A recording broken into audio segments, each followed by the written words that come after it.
हजरत उमर फारूक रदियल्लाहु अन्हु ने दुनिया को ऐसे सिस्टम दिए जो आज तक पूरी दुनिया में राइज हैं। सने हिजरी का इजरा किया, जेल का तसव्वुर दिया, मौजिनों की तनख्वाहें मुकर्रर की, मस्जिदों में रोशनी का बंदोबस्त कराया, पुलिस का महकमा बनवाया, एक मुकम्मल अदालती निजाम की बुनियाद रखी, आपाशी का निजाम कायम किया, फौजी छावनियां बनवाई और फौज का बाकायदा महकमा कायम किया।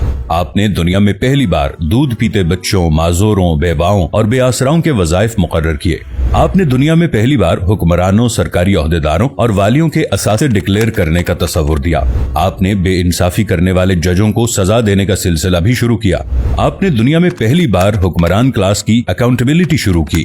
आप रातों को तिजारती काफिलों की निगरानी करते थे। आप फरमाया करते थे, जो हुक्मरान अदल करते हैं वो रातों को बेखौफ सोते हैं। आपका फरमान था कि कौम का सरदार कौम का सच्चा खादिम होता है। आपकी मोहर पर लिखा था, उमर नसीहत के लिए मौत ही काफी है। आपके दस्तरखान पर कभी 2 सालन नहीं रखे गए। आप जमीन पर सर के नीचे ईंट रखकर सो जाते थे। आप सफर के दौरान जहां नींद आ जाती थी, किसी दरख्त पर चादर तान कर साया करते और सो जाते और रात को नंगी जमीन पर दराज हो जाते। आपके कुर्ते पर 14 पैबंद थे और इन पैबंदों में एक सुर्ख चमड़े का पैबंद भी था। आप मोटा खुरदरा कपड़ा पहनते। आपको नर्म और बारीक कपड़े से नफरत थी। आप किसी को जब सरकारी ओहदे पर फाइज करते तो उसके असासों का तखमीना लगवाकर अपने पास रख लेते और अगर किसी सरकारी ओहदे के दौरान उसके असासों में इजाफा हो जाता तो आप उसका एहतसाब करते। आप जब किसी को गवर्नर बनाते तो उसे नसीहत फरमाते, कभी तुर्की घोड़े पर न बैठना, बारीक कपड़े न पहनना, छना हुआ आटा न खाना, दरबान न रखना और किसी फरियादी पर दरवाजा बंद न करना। आप फरमाते थे, जालिम को मुआफ कर देना मजलूमों पर जुल्म है। आपका ये फिक्रा आज इंसानी हुकूक के चार्टर की हैसियत रखता है कि माएं बच्चों को आजाद पैदा करती हैं, हमने उन्हें कब से गुलाम बना लिया। फरमाया, मैं अक्सर सोचता हूँ और हैरान होता हूँ, उमर बदल कैसे गया।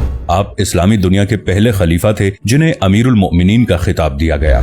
दुनिया के तमाम मज़ाहिब की कोई न कोई खुसूसियत है। इस्लाम की सबसे बड़ी खुसूसियत अदल है और हजरत उमर फारूक रदियल्लाहु अन्हु वो शख्सियत हैं जो इस खुसूसियत पर पूरा उतरते हैं। आपके अदल की वजह से अदल दुनिया में अदल फारूकी हो गया। आप शहादत के वक्त मकरूज थे, चुनाचे आपकी वसीयत के मुताबिक आपका वाहिद मकान बेचकर आपका कर्ज अदा कर दिया गया और आप दुनिया के वाहिद हुक्मरान थे जो फरमाया करते थे, मेरे दौर में अगर फुरात के किनारे कोई कुत्ता भी भूख से मर गया तो उसकी सजा उमर को भुगतना होगी।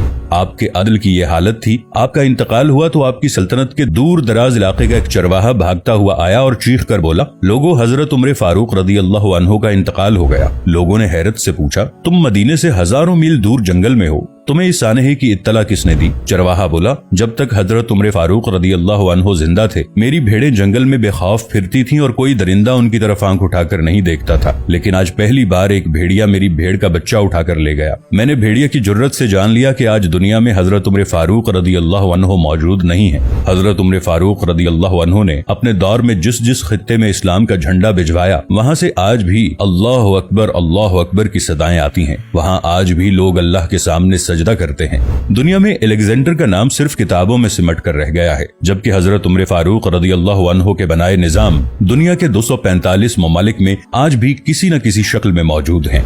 आज भी जब किसी डाक खाने से कोई खत निकलता है, पुलिस का कोई सिपाही वर्दी पहनता है, कोई फौजी जवान 6 माह बाद छुट्टी पर जाता है या फिर हुकूमत किसी बच्चे, माजूर, बेवा या बेआसरा शख्स को वजीफा देती है तो वो मुआशरा, वो सोसाइटी बेइख्तियार हजरत उमर फारूक रदियल्लाहु अन्हु को अजीम तस्लीम करती है। वो उन्हें तारीख का सबसे बड़ा सिकंदर मान लेती है, माँ सिवाय उन मुसलमानों के जो आज एहसासे कमतरी के शदीद एहसास में कलिमा तक पढ़ने से पहले दाएं बाएं देखते हैं। लाहौर के मुसलमानों ने एक बार अंग्रेज सरकार को धमकी दी थी कि अगर हम घरों से निकल पड़े तो तुम्हें चंगेज खान याद आ जाएगा। इस पर जवाहरलाल नेहरू ने मुस्कुराकर कहा था, अफसोस आज चंगेज खान की धमकी देने वाले मुसलमान ये भूल गए उनकी तारीख में एक उमर फारूक भी था, जिनके बारे में मुस्तशरिकीन भी एतराफ करते हैं कि इस्लाम में अगर एक उमर और होता तो आज दुनिया में सिर्फ इस्लाम ही दीन होता।